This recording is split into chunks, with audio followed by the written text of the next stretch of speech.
Winter is around the corner, time is getting short, so we better go hunt for a spot where we can find some more.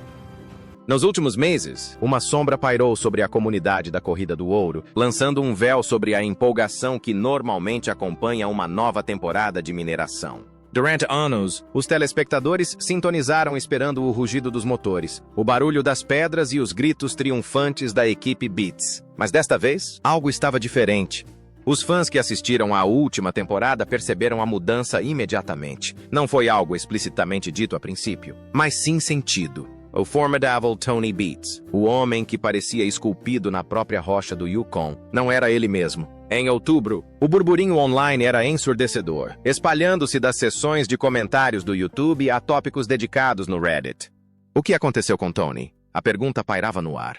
Agora, após semanas de especulação desenfreada, o próprio Tony Beats finalmente se pronunciou. Ele confirmou a trágica notícia que todos temíamos. Trata-se de uma atualização devastadora que nada tem a ver com a quantidade de ouro, a eficiência da caixa de lavagem ou as instalações de lavagem danificadas. Ele revelou o preço pessoal e os problemas familiares urgentes que o forçaram a se afastar. Ao fazer isso, confirmou o fim de uma era para a lenda da Corrida do Ouro. Isso não foi apenas um enredo para um programa de TV, foi a vida real invadindo a fantasia do mineiro invencível. Por mais de uma década, Tony Beats foi mais do que apenas um garimpeiro. Ele foi uma força da natureza, uma figura imponente que parecia imune ao desgaste que abate homens comuns. Conhecido por milhões como o Viking, ele é o coração indiscutível do programa de sucesso do Discovery Channel, Gold Rush. Ele é o homem com a personalidade autoritária, a abordagem ousada, quase imprudente, a mineração e os fortes valores familiares que o tornaram um favorito dos fãs. Para um observador casual, ele pode parecer intimidador. Meu pai parece um cara mau, sua filha poderia dizer. Ele tem o cabelo comprido e desgrenhado. Tem a barba grande e indomável que acumula a poeira do Klondike. Ele fala palavrões, com um vocabulário que exige constante censura. Tem pulsos como troncos de árvores, forjados por décadas de luta com ferro e aço. Sua reputação foi construída sobre a ideia de ser imparável. Ele era um homem capaz de domar dragas de 1000 toneladas, tirando-as dos livros de história e trazendo-as de volta à produção. Ele podia dobrar o terreno congelado do Yukon à sua vontade, forçando o permafrost a revelar seus tesouros. Mas, nas últimas temporadas, essa imagem inabalável começou a ruir. Veja bem, os telespectadores fiéis, aqueles que assistem a todos os episódios e analisam cada frame, começaram a notar mudanças sutis. O que ninguém te conta é que, quando uma personalidade da TV é tão consistente, até pequenas mudanças parecem terremotos. A especulação começou discretamente em plataformas de mídia social como Reddit e Facebook, onde os fãs mais dedicados dissecam os mínimos detalhes da série. Os fãs notaram que Tony, conhecido por sua liderança prática e por sua tendência a entrar na cabine da escavadeira a qualquer momento, estava aparecendo com menos frequência no meio da ação. Quando estava em cena, sua energia lendária parecia mais contida, mais cansada. O brilho em seus olhos ainda estava lá, mas parecia queimar em meio a um cansaço crescente. O que muitos inicialmente ignoraram tornou-se impossível de ignorar conforme a temporada avançava. Os comentários se acumularam online. Tony não está operando as máquinas pesadas com tanta frequência, observou um usuário. Parece que ele emagreceu, comentou outro. Ele simplesmente parece mais velho. Foi um sentimento comum. Para um homem que construiu toda a sua imagem com base em trabalho incansável e energia inesgotável, um homem que certa vez disse à sua equipe para fazer acontecer, essas observações foram alarmantes. O incansável Viking do Yukon, o homem que enfrenta o clima rigoroso e equipamentos enormes sem hesitar, de repente parecia vulnerável. Naturalmente, essas observações levaram a uma onda de especulações. A comunidade da Corrida do Ouro se encheu de teorias, que variavam do plausível ao catastrófico. Seria apenas a idade finalmente o alcançando? Estaria ele planejando uma aposentadoria tranquila, desaparecendo dos holofotes? Como muitos temiam. Seria algo mais sério? Os rumores se espalharam, tornando-se mais sombrios a cada semana, alimentados pela falta de informações oficiais. Alguns afirmaram que fontes internas insinuaram sérios problemas de saúde que estavam sendo mantidos em segredo. Outros temiam que uma tragédia pessoal tivesse atingido a família nos bastidores, algo doloroso demais para ser divulgado. Em meio a tudo isso, o homem que nunca teve medo de dizer o que pensava, permaneceu em silêncio.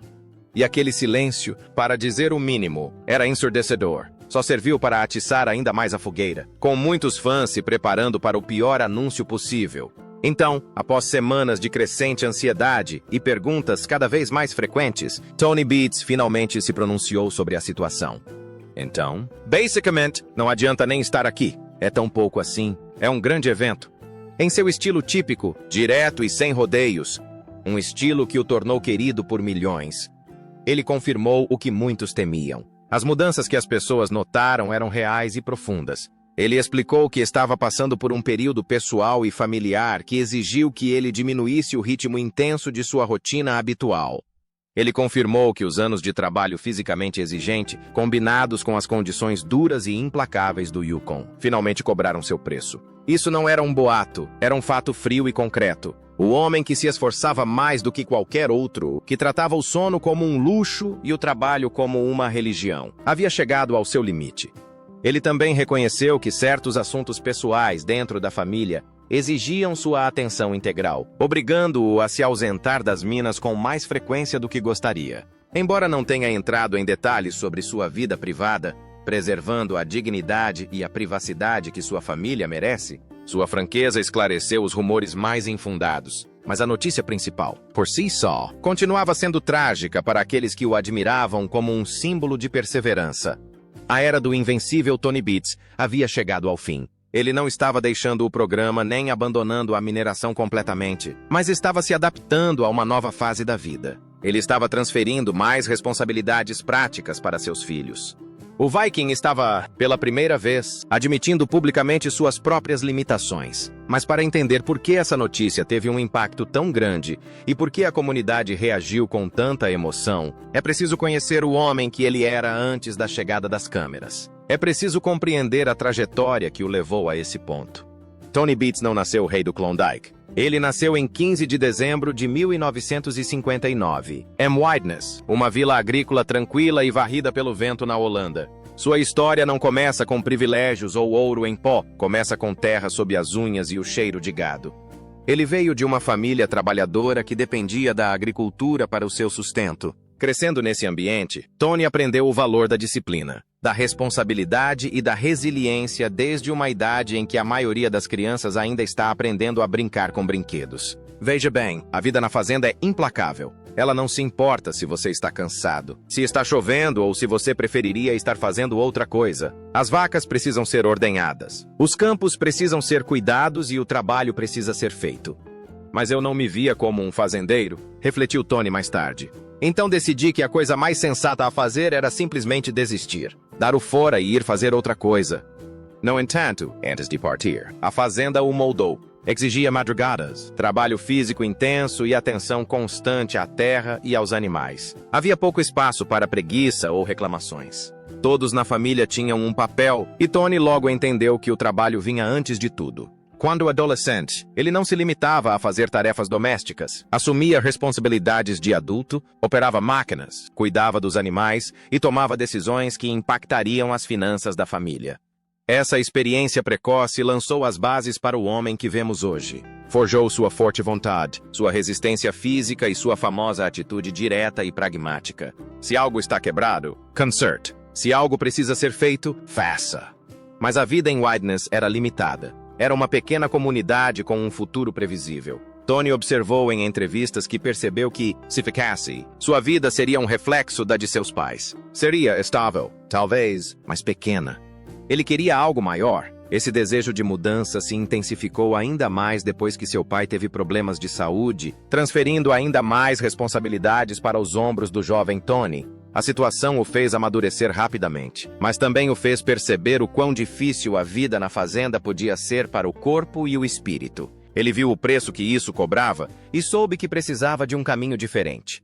No final da adolescência, ele tomou uma decisão que mudaria sua vida para sempre. Ele deixaria a Holanda. Seu objetivo era o Canadá, uma terra que ele via como repleta de vastas e inexploradas oportunidades, especialmente em setores como construção e mineração, onde o valor de um homem era medido por sua produtividade. Uma vez cheguei em casa e ele disse, "Bem, vou para o Canadá, lembra-me?" Eu respondi, "Ah, é mesmo?" Ele disse, "É mesmo?" Então eu perguntei, "Quando vamos?" porque ele achava que ia sozinho. Eu disse, não, não, não, não. Não é assim que funciona. Então, a partir daí, começamos a planejar juntos. Com pouco mais de 20 anos, munido de muita determinação e alguns dólares no bolso, Tony Beats deixou seu país natal. A mudança representou um enorme choque cultural. Ele chegou a um novo país com um idioma desconhecido, vistas paisagens que faziam a Holanda parecer pequena e um estilo de vida completamente diferente. Mas ele não tinha medo de trabalhar. Aliás, o trabalho era a única linguagem que ele falava fluentemente. Ele aceitava qualquer trabalho braçal que encontrasse, desde canteiros de obras até outras fazendas, provando seu valor com suor e força. Após algum tempo, ele seguiu para o norte, rumo ao Yukon. Esse foi o ponto de virada. A região do Yukon, conhecida por suas condições adversas, temperaturas congelantes e rica história de mineração, não era para os fracos de coração. Era um lugar que devorava e cuspia fora aqueles que não eram suficientemente resistentes. É uma terra de extremos, onde o sol de verão nunca se põe e a escuridão do inverno é interminável. Mas onde outros viam dificuldade e perigo, Tony via oportunidade. Ele começou a trabalhar para outros mineiros, aprendendo tudo desde a base. Trabalhou na lama, consertou máquinas quebradas em temperaturas abaixo de zero e observou como as operações eram conduzidas. Os primeiros anos foram tudo menos glamurosos. O trabalho era intenso, o salário modesto e as condições de vida precárias. Mas Tony era como uma esponja, absorvendo cada pedacinho de conhecimento sobre como administrar uma operação de mineração. Ele aprendeu tudo, desde operar equipamentos pesados até gerenciar equipes em lugares remotos. Estudou geologia, o fluxo da água e a mecânica da extração de ouro. Ele não estava apenas aprendendo a minerar, estava se preparando para construir um império. Sabia que, para ser o chefe, precisava saber mais do que os homens que trabalhavam para ele. Após anos trabalhando para outros, economizando cada centavo e adquirindo experiência inestimável, Tony Beats deu seu próximo grande passo. Ele iniciou sua própria operação na mina Tamarack. Esse foi o momento em que ele passou de trabalhador a chefe, o homem responsável por tomar as decisões que significariam sucesso ou fracasso. Foi um risco enorme. A mineração é uma aposta. Você pode gastar centenas de milhares de dólares movendo terra e não encontrar nada. Mas os anos de experiência prática de Tony o prepararam. Nos estágios iniciais, ele se concentrou na eficiência e nos resultados. Ele sabia como extrair o melhor de sua equipe, muitas vezes liderando pelo exemplo e exigindo dedicação absoluta. Enquanto outros mineradores hesitavam ou confiavam em levantamentos de alta tecnologia, Tony assumia riscos calculados que compensavam graças ao seu profundo conhecimento do terreno e dos equipamentos. Seu estilo de gestão direto e exigente lhe rendeu respeito na comunidade mineradora, conhecida por sua dureza. Aos poucos, sua operação cresceu, assim como sua reputação. A vida dele mudou para sempre quando o Discovery Channel lançou o programa Gold Rush. Tony apareceu pela primeira vez na segunda temporada, aconselhando um Todd Hoffman em dificuldades. Sua experiência prática e objetiva chamou a atenção imediatamente. Os telespectadores ficaram cativados por sua personalidade. Ele era o antídoto para o drama e a incompetência frequentemente vistos em outros lugares. Com o passar das temporadas, ele se tornou uma figura central, não pelo drama, mas pelos resultados. Enquanto outros dependiam da sorte, Tony se concentrava em planejamento, estrutura e expansão. Então veio sua jogada mais lendária, aquela que consolidou seu status de viking e provou que ele operava em um nível diferente de seus pares. Tony decidiu comprar e restaurar uma enorme draga antiga. O que muitos ignoraram foi que essa máquina não era apenas velha, era uma relíquia de 75 anos e 750 toneladas de uma era passada. Estava apodrecendo no mato, um fantasma do passado. Bam! Pessoal, é isso. Essa é a draga, anunciou Tony. Que merda você fez? Certamente pensou sua equipe. Investe $1 milhão nisso, declarou Tony. Quero essa draga fora daqui, funcionando no Rio Indian em 6 a 8 semanas. Você acha que conseguimos? A maioria das pessoas achava que ele estava louco. Chamavam a draga de monstro e sucata. Para dizer o mínimo, era uma aposta multimilionária que poderia tê-lo levado à falência. Se a draga não funcionasse, ou se o preço do ouro caísse, ele perderia tudo. O projeto foi incrivelmente difícil. A equipe teve que desmontar a draga, transportá-la peça por peça através da região selvagem e remontá-la. Foi uma tarefa complexa, cara e exaustiva, que envolveu guindastes, soldagem e pura força bruta. Mas Tony seguiu em frente, ignorando as críticas, e conseguiu. Quando a draga entrou em ação, remergendo o leito do rio e extraindo o ouro a uma velocidade que surpreendeu a indústria, Tony teve sua missão cumprida. Essa única ação o diferenciou de todos os outros mineradores do programa. Provou que ele era um homem que pensava grande e agia com mais decisão do que qualquer outro. Suas operações se tornaram consistentemente as mais produtivas. Ele não era apenas uma estrela de televisão. Era um magnata da mineração na vida real. Sua personalidade autoritária, forte ética de trabalho e disposição para desafiar qualquer um o tornavam respeitado e, às vezes, temido. O que os telespectadores viam na tela era exatamente quem ele era. Um mineiro determinado e trabalhador que construiu seu sucesso com pura garra. Ele se tornou um símbolo de persistência em uma das indústrias mais exigentes do mundo. Mas o que ninguém te conta é que um rei não é nada sem sua corte. A reputação de durão de Tony Beats é apenas metade da história. O verdadeiro segredo do seu sucesso, a base de todo o seu império, é a sua família. No centro de tudo está sua esposa, Minnie Beats. Ela tem sido sua companheira de vida e de negócios por mais de 40 anos. Eles se conheceram na adolescência, na Holanda, onde eram vizinhos. Quando Tony decidiu buscar uma nova vida no Canadá, Minnie o apoiou em cada passo do caminho. Juntos, construíram sua nova vida do zero, compartilhando a pobreza dos primeiros tempos e o sucesso dos anos seguintes. Na série, Minnie é frequentemente vista administrando as finanças da empresa, e há um bom motivo para isso. Ela não é apenas a esposa, ela é o cérebro financeiro da operação. Ela cuida da contabilidade, gerencia o trabalho administrativo, negocia com fornecedores e mantém todo o império organizado. Enquanto Tony trabalha na terraplenagem, Minnie cuida do dinheiro.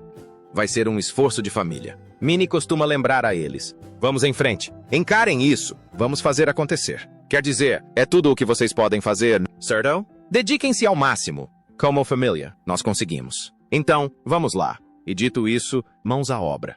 Sua mente afiada para números e sua abordagem prática são o contraponto perfeito para a liderança ousada e arrojada de Tony. Os telespectadores frequentemente a viram intervir para tomar decisões cruciais, negando a Tony uma compra se os totais de ouro não a justificassem, provando que ela é uma peça fundamental para o sucesso da dupla. E depois há as crianças, Monica, Kevin, Mike e Bianca. Eles não apenas visitavam as minas nas férias de verão, eles cresceram nelas. Aprenderam a andar no permafrost irregular e dirigiam máquinas pesadas antes mesmo da maioria das crianças ter carteira de motorista. Essa família mantém o trabalho em casa. Monica Beats se tornou um dos rostos jovens mais reconhecidos em Gold Rush. Ela provou desde cedo que conseguia lidar com um ambiente hostil, gerenciando equipes e operando equipamentos pesados ao lado do pai. Ela herdou a teimosia do pai, mas acrescentou sua própria dose de paciência e precisão. Kevin Beats também assumiu um importante papel de liderança. Ele é conhecido por sua habilidade com máquinas e técnicas de mineração, frequentemente supervisionando as tarefas diárias e resolvendo os complexos problemas mecânicos que surgem. Ele é o gênio da engenharia da operação, conhecendo as dragas e as plantas de lavagem como a palma da mão. Mike Beats também é uma peça fundamental da equipe, demonstrando um sólido conhecimento do estilo de mineração da família e assumindo a responsabilidade pelos turnos noturnos e pela gestão da frota. Bianca, a caçula dos filhos, prefere manter-se mais discreta, mas o vínculo familiar continua sendo um pilar essencial da infraestrutura da empresa. Essa estrutura interna é o seu superpoder. Eles não dependem de pessoas de fora para funções-chave, o que lhes permite manter o controle total e evitar os conflitos e traições que assolam outras equipes no programa.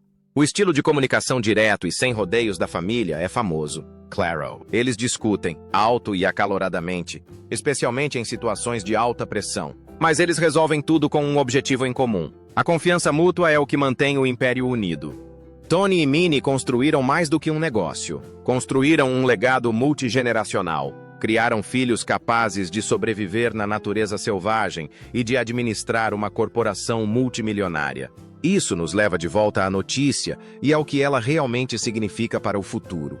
A confirmação de Tony Beats de que os anos haviam cobrado seu preço provocou uma onda de emoções na comunidade de fãs de Gold Rush. A primeira reação, esmagadoramente, foi de alívio. A notícia trágica que os fãs temiam, uma doença terminal ou uma perda catastrófica, não era o pior cenário possível. Mas esse alívio se misturou a uma tristeza muito real. A notícia marcou o fim de uma era. A imagem do viking incansável, o homem capaz de trabalhar mais do que homens com metade da sua idade, finalmente cedia à realidade da biologia. Fãs compartilharam mensagens de apoio e respeito pela internet, reconhecendo que, após décadas de trabalho árduo nas condições mais extremas do mundo, Tony tinha conquistado o direito de diminuir o ritmo. Ele nos deu tudo, escreveu um fã. Se ele precisa descansar, que descanse. Sua decisão representa um momento significativo para o programa. Por mais de uma década, Tony foi o seu pilar, o padrão pelo qual todos os outros mineiros eram medidos. Parker Schnabel podia ter as maiores quantidades de ouro e Rick Ness podia ter a história de superação, mas Tony tinha a presença. Mas o que muitos estão percebendo agora é que essa transição é sua jogada estratégica final e mais importante. Ele não está se retirando derrotado. Ele está assegurando o seu legado. Ao gradualmente entregar as rédeas a Monica, Kevin e Mike, ele está garantindo o futuro do império da família Beats. Ele não está deixando uma ruína em ruínas, está deixando uma máquina bem azeitada. Ele está confiando nos líderes que passou a vida inteira treinando. Ele os está vendo pegar as habilidades que lhes ensinou. A garra, a praticidade, o senso de negócios e aplicá-las por conta própria. Vocês deveriam comandar tudo sozinhos, mas alguém precisa vir aqui de vez em quando para ficar de olho em vocês, brincou Tony, mantendo sua autoridade mesmo ao dar um passo para trás. Então, sabem de uma coisa? Vou construir uma pista de pouso bem ao lado da ponte. Assim, enquanto vocês estiverem trabalhando direitinho, eu serei o cara a caminho. Mesmo dando um passo para trás, ele está planejando o futuro. Ele quer ser o conselheiro, o supervisor, o patriarca que guia, mas não carrega o fardo sozinho. Sua influência no programa e na percepção pública da mineração de ouro é inestimável. Ele mostrou ao mundo o que é verdadeira determinação. Ele mostrou o que um planejamento em grande escala pode alcançar. E, mais importante, ele mostrou o que um trabalho em equipe aguerrido pode realizar. Seu legado não se resume aos milhões de dólares em ouro que extraiu da terra. Não se resume às dragas que reativou ou às jazidas que explorou. Está nas lições que compartilhou sobre visão, o poder da perseverança e o laço inquebrável da família. Ele ensinou a uma geração de espectadores que o sucesso não é dado, é arrancado da terra com as próprias mãos. A história de Tony Beats é uma história de verdadeira perseverança. De um garoto de fazenda na Holanda ao viking do Yukon, ele viveu uma vida de aventuras e dificuldades. Agora, ao enfrentar a realidade do envelhecimento e desafios pessoais, ele o faz com a mesma honestidade direta que definiu sua carreira. Será que essa mudança na liderança significa que o Império Beats ficará mais forte ou mais fraco? Conseguirão os filhos carregar o peso do legado viking? Só o tempo dirá. Mas se tiverem metade do coração do pai e a inteligência da mãe, o ouro continuará a fluir. Deixe sua opinião nos comentários. Você acha que as crianças estão prontas para assumir o controle? Será que Tony realmente conseguirá ficar longe das escavadeiras? Não se esqueça de curtir e se inscrever para mais histórias como esta. A lenda continua, mesmo que o protagonista esteja tirando um merecido descanso.